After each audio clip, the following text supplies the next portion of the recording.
আজি আমাৰ বিহুদিয়া গাঁও পঞ্চায়তৰ আজি পঞ্চায়ত গঠনৰ সভা আছিলে আৰু আমাৰ বিহুদিয়া গাঁও পঞ্চায়ত আপোনালোকে জানে যে 10টা ৱাৰ্ড মেম্বাৰ আছিলে 10টাৰে আমাৰ দলৰ সমৰ্থিত আমাৰ 5জন সদস্য আছিলে আৰু এজন নিৰ্দলীয় আছিলে ইমদাদুল্লাহ আৰু 4জন আছিলে আপোনাৰ কংগ্ৰেছ সমৰ্থিত সদস্য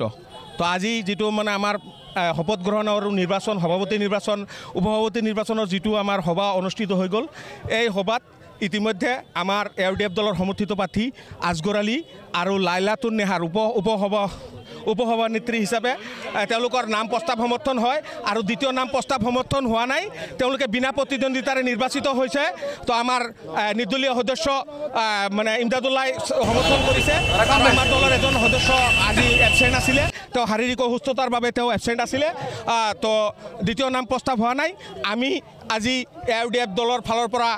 মানে আমি আনন্দিত সুখী লগতে মানে দ্বিতীয় নাম প্ৰস্তাৱ নোহোৱাৰ বাবে কংগ্ৰেছ দলৰ সমৰ্থিত সদস্যসকলকো আমি ধন্যবাদ জনাইছোঁ I would like to thanks every voter and rise of Bihudia Gaon Panchayat. Thank you.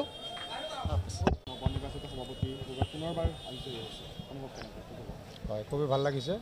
যে আমি বিহুদিয়া গাঁও পঞ্চায়তৰ আমি 10জন মেম্বাৰ জিকি আহিছিলোঁ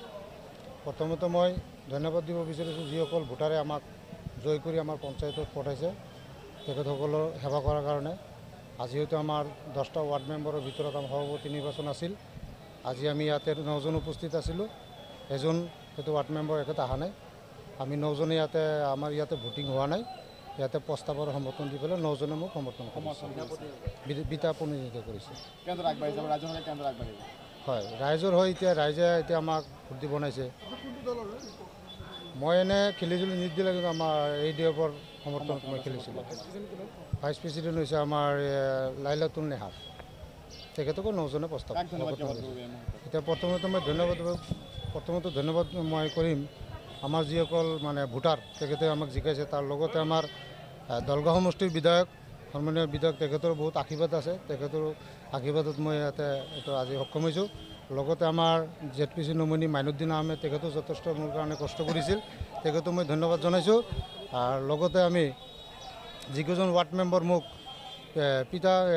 মানে বিনা প্ৰতিদ্বন্দ্বিতাত মানে ছাপোৰ্ট কৰিছে তেখেতসকলক মই ধন্যবাদ কৰিছোঁ লগতে মই গোটেই ৰাইজকো ধন্যবাদ কৰিছোঁ মই আশা কৰিছোঁ